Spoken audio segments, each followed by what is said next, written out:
Thank you for this great introduction, especially the guitar part. I really liked.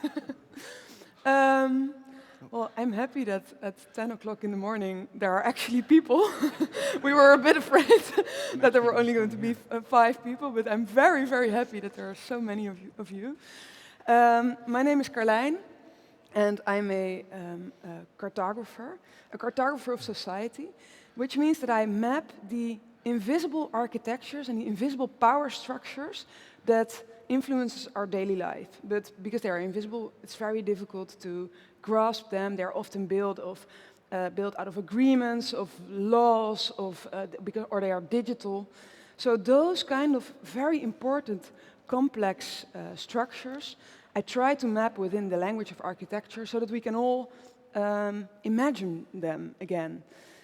And already for quite some time, I knew that I had to map this very, very important, influential system, the money system, because this system influences all the other important societal structures that we have.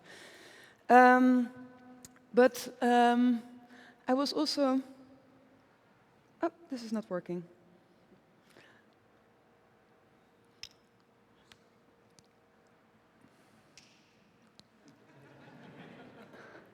Can anyone help me?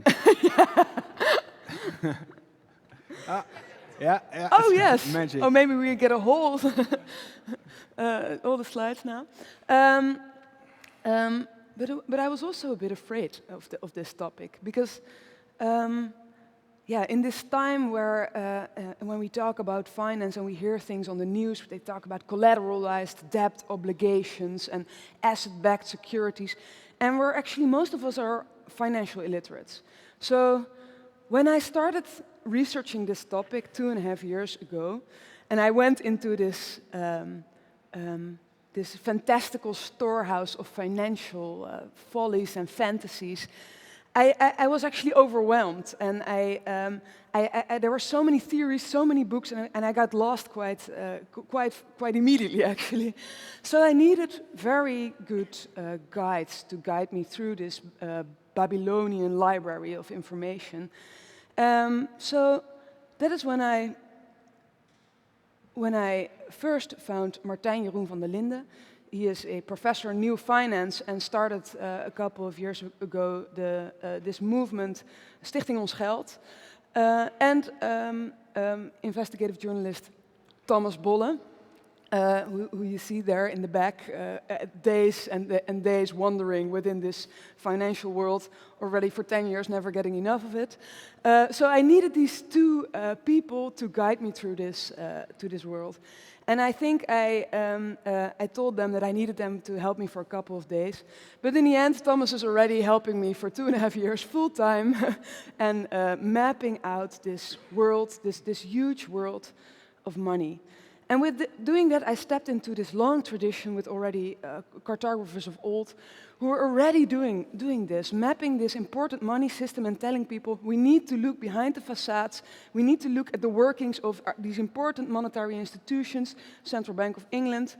So that's exactly what we started to do. We mapped all these different regions. We went to the pension funds, the banks, the central banks, the regulators, and making more and more sketches, and it grew and it grew, and it became a whole wall. This is only a small selection of sketches. And with these sketches, we went to the bankers, asking them, is this how it works, or is it a little bit different? And we looked for this metaphor in which to talk about it, because this money system is invisible.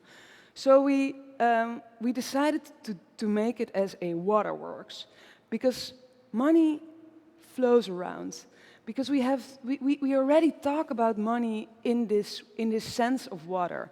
We talk about a trickle-down economy. We talk about liquidity. We can freeze assets. We talk of financial drought and swimming in money. So it was already very apparent. It was everywhere within the etymology. So we made this waterworks of our money system, this irrigation system that needs to irrigate our economy. Here you see us in the corner with Klaas Knot. I love this picture. He's holding it, he's a bit hesitant. And then after 1 year of research and reading and talking to a lot of people, we started drawing. And 2,230 hours later, the first map was finished. Okay, this is the waterworks of Money as it is currently constructed, and it's but you need to see it in the museum to see all the details. But I'm going to take you through what we depicted here. So in the center, you see a tower of our society and the canals and pipelines through which the water can flow. And around that, we mapped all the important institutions that manage some part of the water works, and they influence how much water is going through the canals. And we'll talk about them in detail later, but I'll just go quickly. Okay, we first go through the tower, and then I'll take you through the institutions. So this is the top of the tower. And here there is lots of money. This is where the people swim in money. And in the middle here you see the Champagne Tower near the philanthropy. And this is the mechanism of trickle down is depicted here quite well. You see the Champagne Tower. The idea of the Champagne Tower is you pour in the champagne at the top and then it trickled down to all the glasses, and then all of them are full. Well, in reality, in the tower of our society, that idea is not coming through. It's not happening in reality, because if we go further down, we see that at a lot of places, the water doesn't reach there. So it doesn't go down to the bottom layers, only little amounts of water, and there we see a lot of drought. And actually, 1.5 billion people in our world live below the poverty line. They have to come. They just have to live off a few dollars a day, and especially in these places, people put in a lot of hard work. So this is where the mining takes place, where all the natural resources are harvested, and where the kind of work is done that actually is very important for our economy, but the people don't get the amount of money that you would normally expect for this kind of contribution to our economy. So the problem is there is too much water staying through top, and it's also pumped up from the bottom of the tower to the top again through payments of, for example, rent and interest. And these are all parts of this money system, of the way it flows, and of the design of this system. So I'll guide you through a few of the institutions. So we first go to the central bank. That's in the top right corner. Here's a zoom in. So immediately you see the big book, the Basel III rules for banking, because the central bank regulates the commercial banks. And this is the rule book. We called it Babel 3 because it has more pages than the Bible, 3 times as many. So it's quite difficult to be a bank. And you see also the big checklists. If you want to be a bank, you need a lawyer of lawyers and other kind of staff that know the rules and know how to devise the checklist in a nice way so you can pass the tests. And then even then we see that it doesn't guarantee that there are no more banks going down, as is happening right now in the US. The central bank is depicted as a big water tower because it's the guardian of the waterworks. It needs to make sure that the level of water in the system is at the right amount. So it can't be too high, can't be too low, because then we would have too much inflation or deflation, which could make the waterworks run dry. So both of these situations are not wanted. The central bank, however, cannot control the water levels it by itself, because it doesn't have a direct line to the government or to the citizens. We don't have a bank account at the central bank. So the central bank just can control interest rates for the commercial banks and then relies on the commercial banks to react to that and do what it wants. So either create more money or create less money. And then we go to the commercial bank, which is depicted at the other corner of the map. So this is the commercial bank. And this institution is the institution that creates most of our money. Right now, it's 95% of our money supply, which is created by the commercial banks. So you have to realize that only the coins and paper money in your pocket, that is created by the central bank. The rest is created by commercial banks. And they do that in a way that is actually increasing, exacerbating inequality. Because if you're at the top of the tower, it's very easy to get a loan. You're credit worthy, you have collateral to give out. So for example, Mark Zuckerberg, he could take out a mortgage at 0.8% interest rate, while he already had billions to spend. But instead, he got another loan. So new money was created, because for the bank, it's easy. He's credit worthy. But if you're at the bottom of the tower, you don't have access to this commercial bank. You either pay a very high interest rate, or you don't get a loan at all. So this is one of the mechanisms that increases the inequality. We've mapped many more in this map, but we're just gonna skip the next one. No, I think it's okay. Okay, then.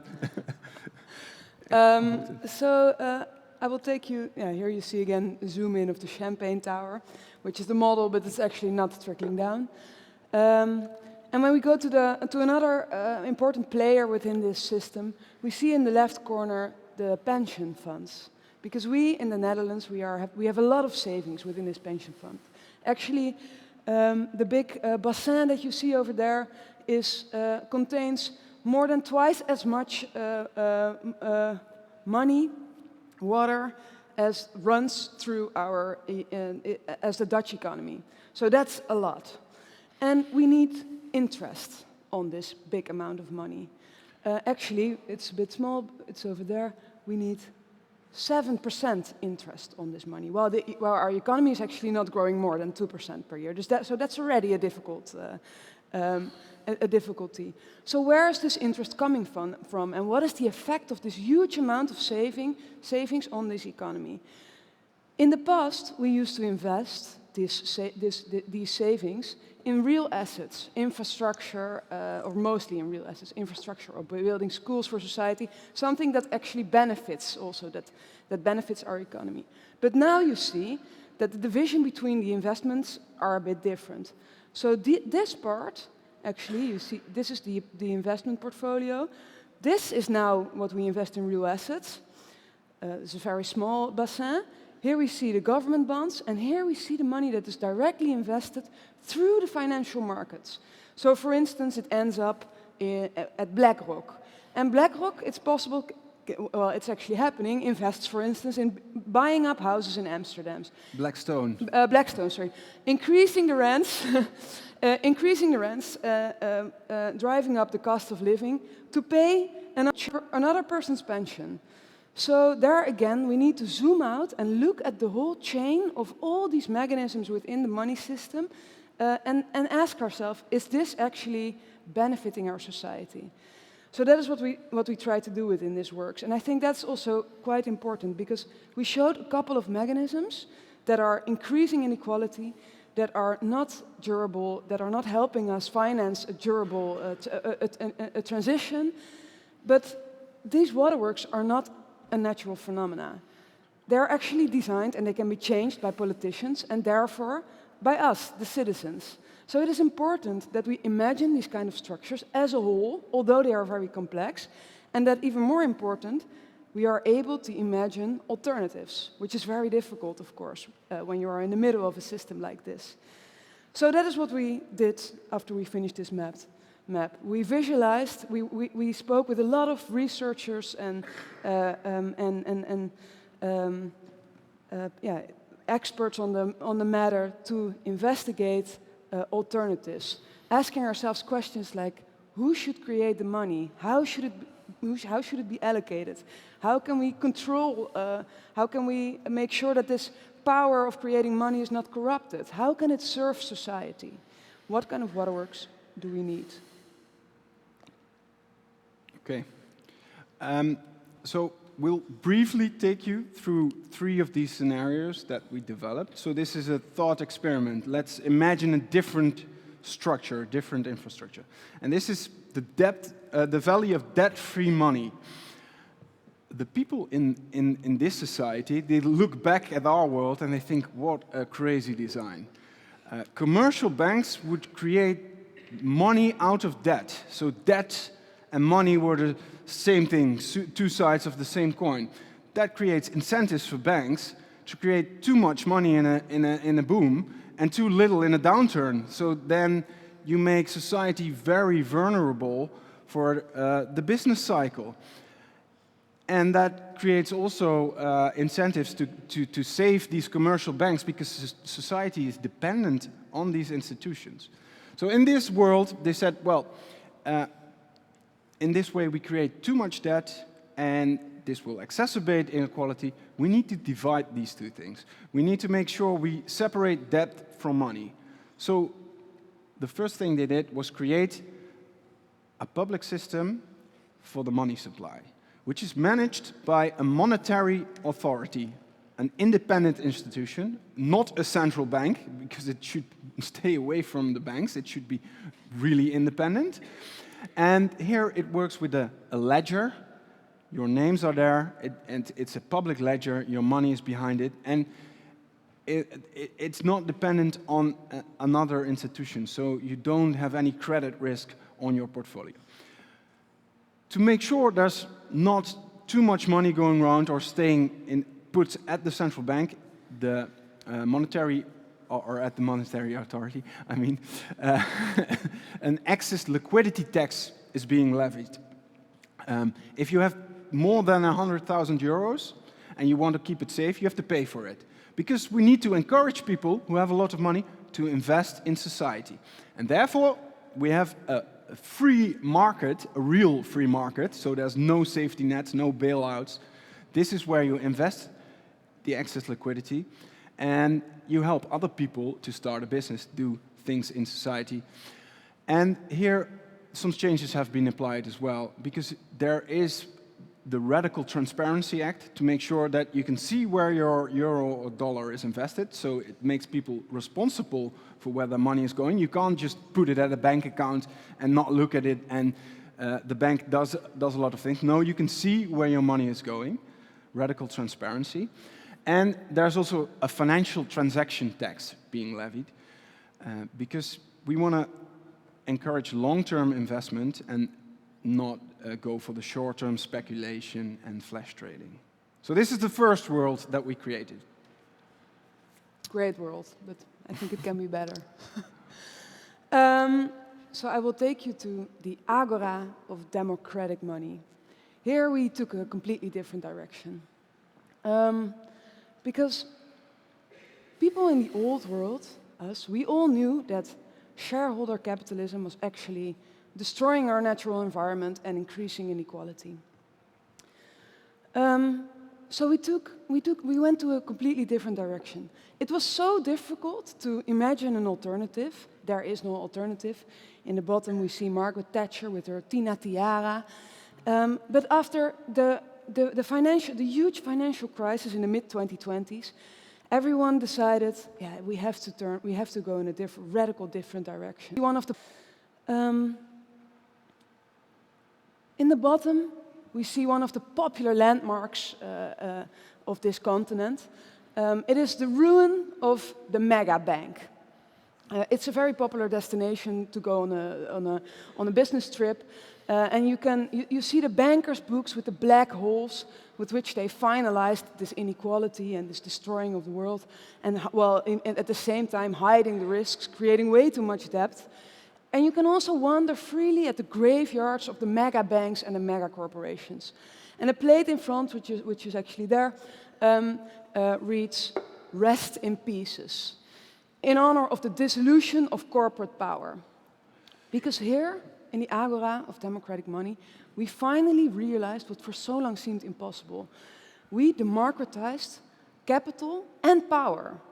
This is finally we are living in an actual democracy again, which does not mean like once every 4 years you go to vote on people who actually look a lot like each other, except for the color of their party jackets. No, here we are actually participating through direct democracies, through juries, in all the important public institutions. So also in the money system. The money system is placed as a public aqueduct in the center of society, and citizen councils, which are chosen by lot and constantly rotating, they measure the amount of water in the system, and they together decide how much money needs to be created. And the new money that needs to be created, the new water, is always also democratically divided over all the citizens, in the shape of a basic income. And the companies are run as, in the same way, due to a one person, one vote, one share. Which means that if your share is like your right to vote, it's non-tradable. So we also see in the back the ruins of the financial markets. There are no stock markets anymore, and there are no financial markets. And it actually became a great park, because these financial markets were flooded so often by an excess liquidity that actually the ground became very, very fertile, and we saw the regenerative powers of nature which used to be destroyed, because now it became a ruin of great biodiversity. Okay, then the last world that we created, the Republic of 1,000 coins. Well, in the old world, we see the banks, the mega banks, lined up as dominoes. Can you skip to the next image? So here we have the mega banks. And they couldn't stand by themselves, because if one would fall, then the next would fall. So they all needed the lifelines to the government. And this was due to the monolithic design of the money system. You can see here the euro experiment. A failed experiment. It was the one coin to rule them all, but it didn't work like that, so it hopelessly failed. And when this great ultimate financial crisis broke out, after that people said, we're fed up with the government deciding that we can pay taxes only in one coin and then the big banks making this money. Instead, we allow everybody to pay taxes in their own coins. So this gave rise to a landscape of multiple coins coexisting, and you can choose what coin you use to pay your taxes. And therefore, the currency exchange is a very important place, because we always need to price these various coins, and you see that one here. And next to it is also a statue of Bitcoin, which was an early coin that was founded long ago, but it became very popular for one moment in time, but then it failed due to its own success, because the people who had it said, "Hodl, hold on for dear life."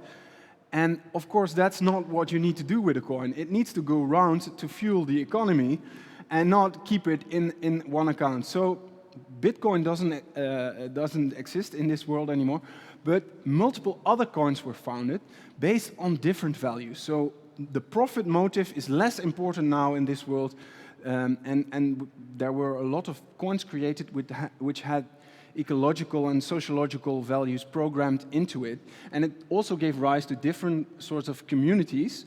Here you see one community in the right-hand corner where wind energy has become an important basis for the coin. And you see that there are different kinds of banks, full reserve bank. People, you take your own responsibility. And if you visit this world, come on this special day, the end of Central Banking Day. It is celebrated with a large carnival parade.